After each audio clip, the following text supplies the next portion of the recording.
Je bénis Dieu pour ces moments, pour ces temps qu'il nous a donné, nous puissions être ensemble, précisément dans ce lieu, pour écouter sa parole.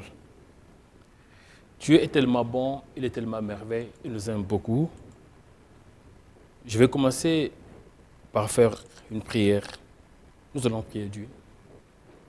Seigneur, nous te bénissons pour ces moments que tu nous as donnés. Tu nous connais plus que nous-mêmes.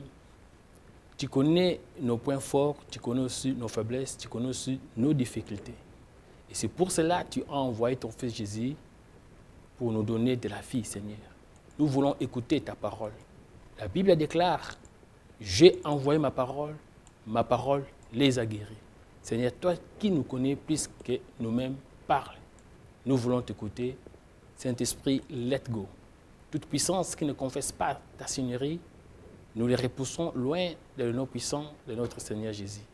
Ainsi nous prions. Amen. Je bénis toute personne qui est présente dans ce lieu et je bénis toute personne qui nous suit de loin, que Dieu vous bénisse. Je te dis, soyez connectés parce qu'il y a quelque chose qui va se passer. Le bon Dieu, il a une parole pour ta vie. Aujourd'hui, nous allons parler sur un thème. On a beaucoup parlé sur ça. On parle toujours souvent sur la femme adultère. Mais aujourd'hui, nous allons parler sur l'homme adultère. Nous allons lire la Bible dans le livre de Jean, chapitre 8, à partir du verset 4. La Bible en dit ceci. Il dirait à Jésus, Maître, cette femme a été surprise à frappant de lui d'adultère. Moïse, dans la loi, nous a ordonné de lapider de telles femmes. Toi donc, que dis-tu?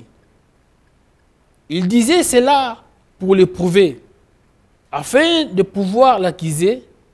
Mais Jésus, s'étant baissé, écrivait avec les doigts sur la terre. Comme il continuait à l'interroger, il se releva et leur dit, « Que celui de vous qui est sans péché jette première pierre contre elle. » Et s'étant de nouveau baissé, il écrivait sur la terre. Quand ils attendirent cela, accusés par leur conscience, ils se retirèrent un à un, depuis le plus âge jusqu'au dernier. Et Jésus restant seul avec la femme qui était là au milieu. Alors s'étant relevé et ne voyait plus que la femme, Jésus lui dit, « Femme, où sont ceux qui t'accusaient? Personne n'a-t-il condamné? » Elle répondit, « Non, Seigneur. » Et Jésus lui dit, « Je ne te condamne pas non plus. Va et ne pêche plus. » Bien-aimés dans le Seigneur, comme je dis, Dieu est tellement bon et Dieu nous aime dans le bonheur suprême. Ici, la Bible nous parle l'histoire d'une femme, on dit souvent d'une femme adultère. Et aujourd'hui, moi, je vais parler sur un homme adultère. Parce qu'ici, nous voyons, on accuse seulement la femme. Et moi, je me demande, si on fait l'adultère, on fait toujours avec une autre personne. On ne peut pas faire l'adultère une personne. Donc, il y a aussi une personne que la Bible ne nous parle pas. Cet homme qui a fait l'adultère avec cette femme, la Bible ne nous parle pas. Mais Dieu m'a donné la grâce de comprendre cet homme-là. Alors aujourd'hui, je vais essayer de parler de cet homme-là. La Bible dit, un jour, les gens, ils ont amené une femme à fréquenter d'un lit d'adultère. Il dit, dans la loi de Moïse, Moïse a dit de cette telle femme, il doit être lapidé. Et ils avaient raison, parce que la Bible dit comme ça. Quand tu lis dans le livre de Lévitique, chapitre 20, verset 10, la Bible dit ceci, quand un homme commet adultère avec une femme mariée, cet homme adultère et la femme adultère seront mis à mort. Alléluia. Ici, la Bible dit que ce soit la femme et l'homme, tous les deux sont coupables, ils doivent être condamnés, tous les deux. Normalement, ces gens qui ont amené la femme vers Jésus, ils devaient aussi amener cet homme. Pourquoi ils ont laissé cet homme? Ils ont pris seulement la femme. Au contraire, la Bible dit que ce soit l'homme et la femme, tous les deux sont coupables. Tous les deux devaient être condamnés selon la loi de Moïse. Mais pourquoi ils ont laissé l'homme? Ils ont pris seulement la femme. Suivez-moi, j'ai une révélation pour toi. Je dis, Dieu est tellement beau et Dieu nous aime dans le bonheur suprême. Si Jésus a laissé le ciel, il est descendu ici, c'était pour toi. Écoutez bien. Selon la justice, si quelqu'un est condamné, on ne peut pas l'écouter. Parce qu'on ne peut jamais condamner une personne sans l'écouter. On ne peut jamais condamner une personne sans l'attendre. Il faut d'abord écouter une personne, même la justice. Il doit d'abord t'écouter, parle d'abord avant de te condamner. La Bible on dit que quoi? La Bible on dit ceci. C'est par tes paroles que tu seras justifié et c'est par tes paroles que tu seras condamné. Donc, il devait amener aussi cet homme-là pour parler, pour se justifier. Alors, j'ai compris quelque chose. Écoutez bien, aimés dans le Seigneur. C'est lui qui est déjà condamné. On ne peut plus l'entendre, on ne peut plus l'écouter parce qu'il est déjà condamné. Comme la Bible on dit, l'Église, c'est l'épouse de Christ. Alors c'est Jésus-Christ qui est notre mari. Un bon mari, c'est Dieu, c'est Jésus-Christ. Alors ils ont amené la femme, parce que la femme symbolise l'Église. Parce que c'est lui qui va entrer au ciel, c'est une femme qui va rencontrer avec Jésus-Christ. Suivez-moi cette révélation. Alors, comme l'homme, celui qui a abusé de la femme, aujourd'hui, celui qui veut abuser de l'Église, c'est le diable. C'est le diable qui veut abuser de l'Église. C'est le diable qui veut détruire l'Église, l'Église qui est la femme de Jésus-Christ. Alors, c'est pour cela que ce n'était pas la peine d'amener cet homme vers Jésus-Christ. Parce que le diable, il est là seulement pour détruire. La Bible on dit le voleur vient pour voler, détruire. Ça, c'est le but du diable dans notre vie. Quand le diable vient de ta vie, il ne vient pas pour te donner de la vie, mais le diable vient uniquement pour détruire. Alors Christ, la Bible on dit, Christ, il a commencé à écrire sur la poussière, sur la terre. Et quand il se leva, il n'y avait plus personne. Jésus-Christ a demandé à la femme, où est ceux qui t'ont condamné? Il a vu personne. Et Christ a dit, moi aussi je te condamne non plus, allez et ne pêche plus. Écoutez bien aimé de le Seigneur ce que je veux te dire. Quand on a amené cette femme, ça veut dire quoi? Jésus voulait écouter cette femme-là parler. Donc, tant que tu n'es pas encore mort, il y a quelque chose qui va changer dans ta vie. Il y a encore de l'espoir dans ta vie. Et tant que tu vis, il y a quelque chose que Dieu peut faire encore dans ta vie. Malgré le temps que tu es en train de traverser, malgré les douleurs, malgré tes problèmes, malgré tes souffrances, comme tu vis encore, comme tu as encore la bouche pour parler, comme tu as encore la bouche pour se justifier, il y a un miracle dans ta vie. Il y a quelque chose qui va se faire dans ta vie. Ne regardez pas la grandeur de ton problème, mais regardez la grandeur de Dieu. Ne regardez pas tes difficultés, mais fixe tes yeux vers Jésus-Christ. Écoutez bien dans le Seigneur. L'homme là, qui a abusé de la femme, ce n'était pas la peine, on l'amène vers Jésus-Christ. Quand je parle à cet homme-là, je parle du diable. Parce qu'on dit, lui, il a été déjà condamné. Lui, il attend que la mort. Il n'a pas le temps pour justifier. Il n'a pas le temps pour parler. Parce qu'il est le père des mensonges. Il a péché dès le commencement. Donc le diable, pour le diable, il n'y a pas de justification.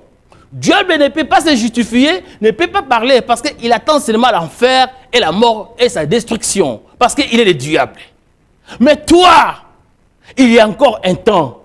Toi, tu vas encore parler. Toi, tu vas encore se justifier. Parce que Dieu ne veut pas toi que tu puisses mourir avec tes péchés, avec tes maladies, avec tes difficultés. C'est pour cela qu'il a envoyé son Fils pour toi. Écoutez, bien aimés dans le Seigneur. Jésus-Christ, il a écrit sur la poussière de la terre. Il a pris la poussière pour écrire.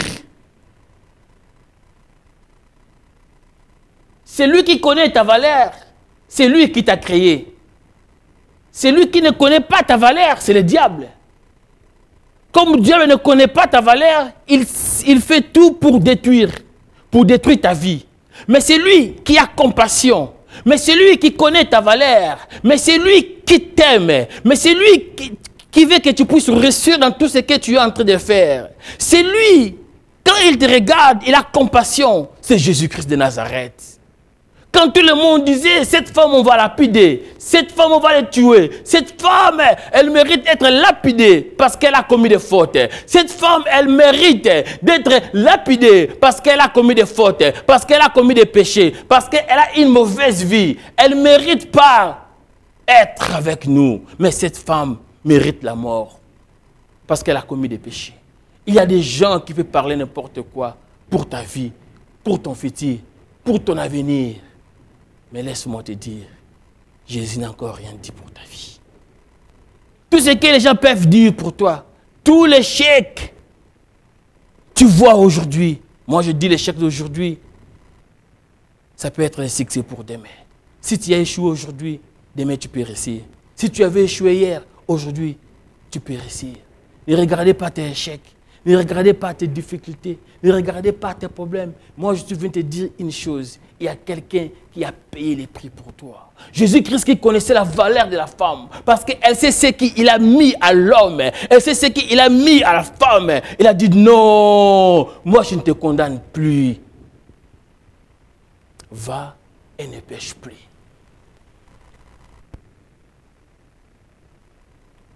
Quand il a commencé à écrire sur la poussière de la terre, vous savez, dans la Bible, j'ai vu deux places là où Dieu a écrit. Dieu, il a écrit d'abord sur une tablette de la pierre. Il a écrit sur la pierre, il a écrit les 10 commandements. Parce qu'à cette époque-là, la parole de Dieu s'était réservée seulement à 3 catégories de personnes. Les prophètes, le roi et les sacrificateurs. En plus, il avait écrit cette parole sur la pierre. La Bible, on dit, c'est Jésus-Christ qui est la pierre. Il a dit à Pierre, sur cette pierre que je bâtirai mon église. Donc, dans l'ancienne alliance, la parole était écrite en Jésus lui-même qui est la pierre. C'est pour cela, lorsque Dieu a écrit les 10 commandements, il a écrit ça sur la pierre qui est Jésus-Christ lui-même. Donc la parole de Dieu, il était réservé pour lui-même. Mais à notre époque, quand Jésus-Christ il est venu sur cette terre, il a commencé à écrire sur la poussière. La Bible on dit lorsque Dieu a créé l'homme, il a créé l'homme de la poussière. Il a pris la poussière et il a commencé à créer l'homme. Alors Jésus-Christ, il a commencé à écrire sur la poussière. Donc, cette parole qui était en Jésus-Christ aujourd'hui, nous avons la grâce que cette parole habite maintenant en toi. La parole de Dieu dit quoi pour ta vie? La parole de Dieu dit quoi sur ton avenir? Ne regardez pas ce que les gens disent. Ne regardez pas ce que les gens parlent. Mais regarde ce que la parole de Dieu dit pour ta vie.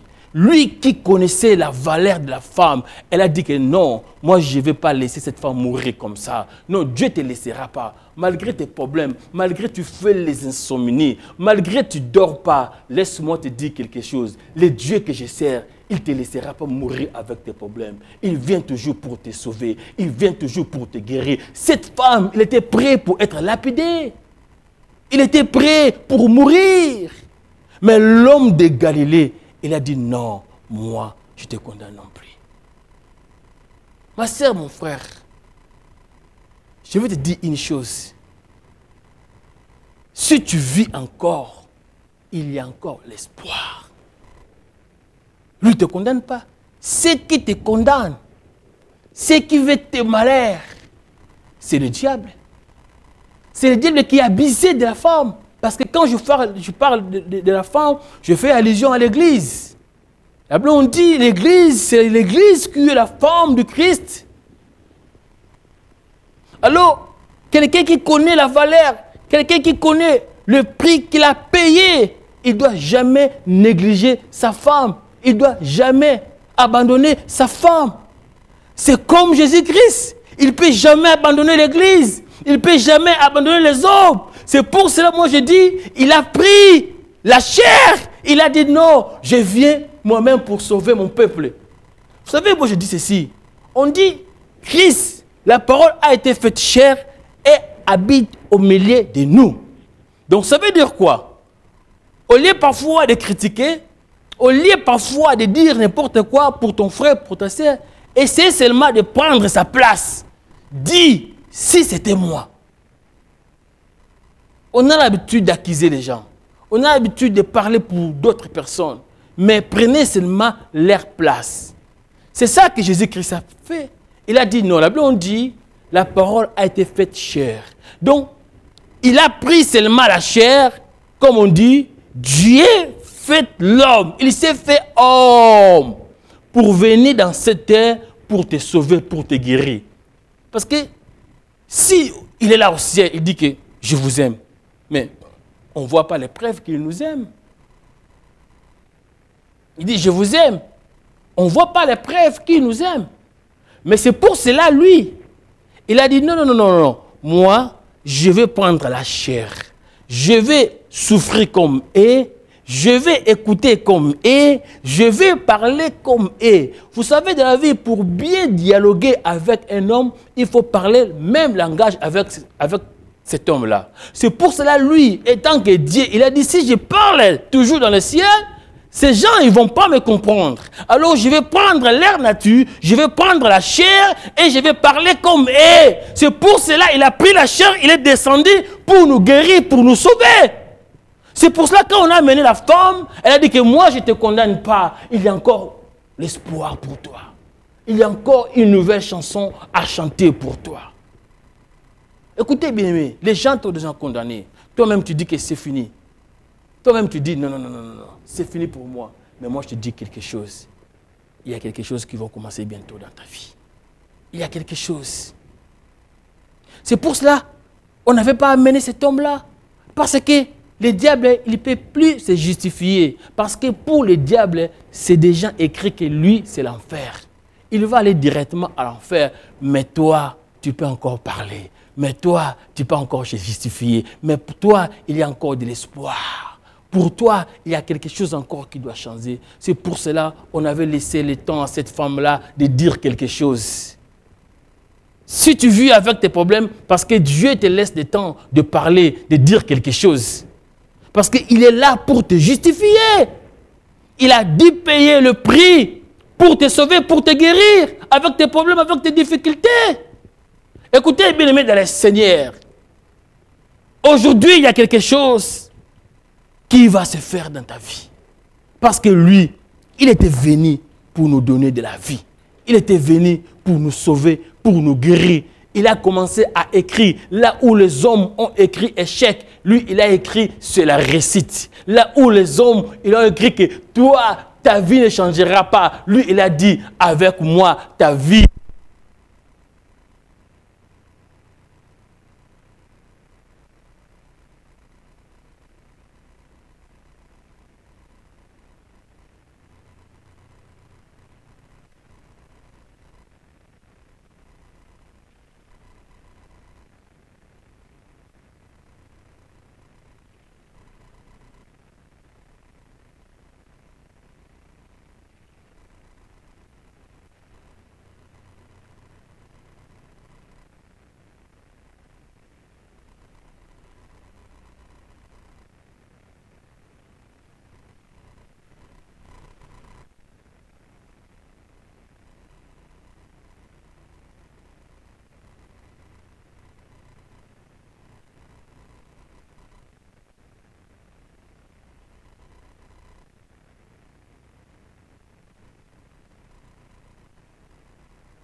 On a perdu notre temps dans le monde.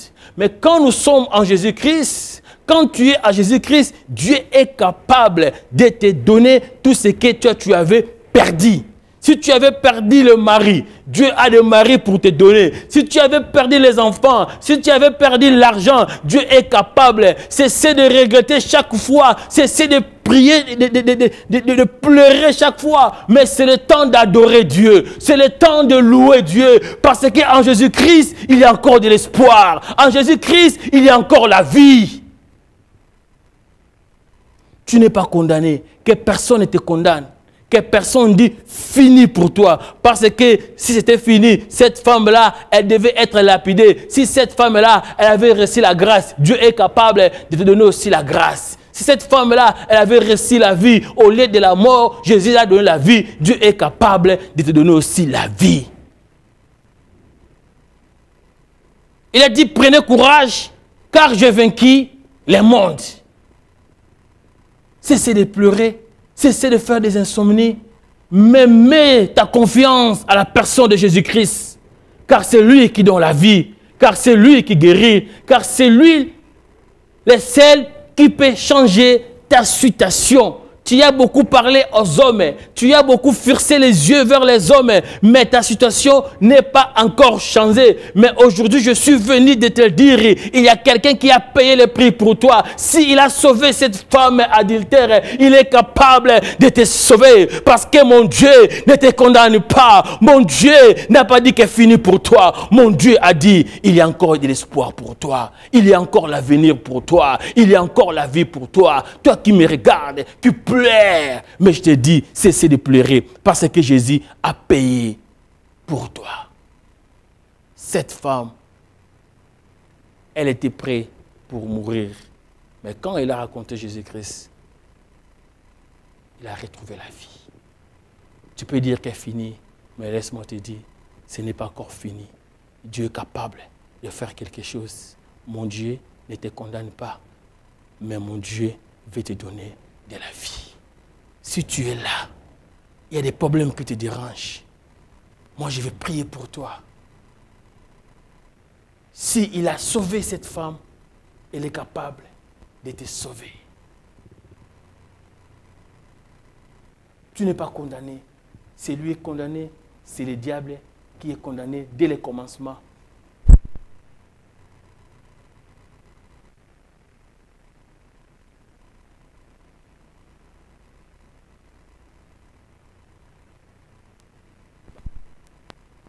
Et Jésus est là, il t'écoute. Moi je dis, lui qui a créé les yeux, il voit.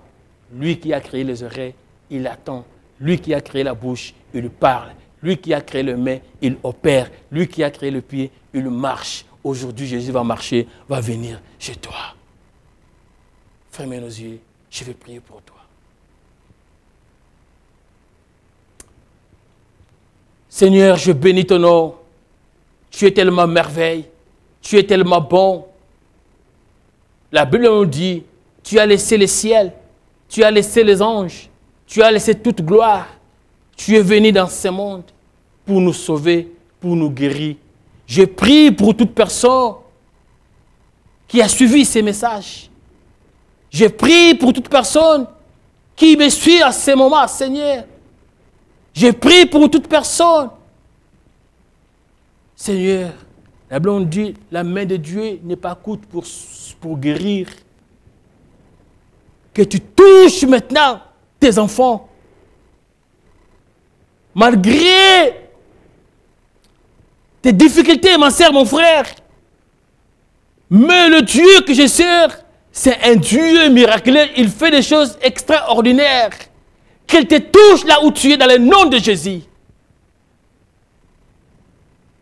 Je menace toute manœuvre de diable sur ta vie. Je menace toute malédiction sur ta vie. Je menace toute pauvreté sur ta vie. Je menace tout problème qui te menace dans le nom de Jésus. Que les ciels ouvrent. Sois béni dans le nom de Jésus. Reçois l'Esprit de Dieu. Soyez bénis, soyez guéris dans le nom de Jésus. Ainsi nous prions. Merci Seigneur Jésus-Christ.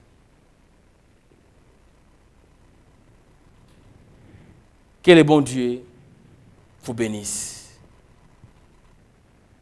Amen.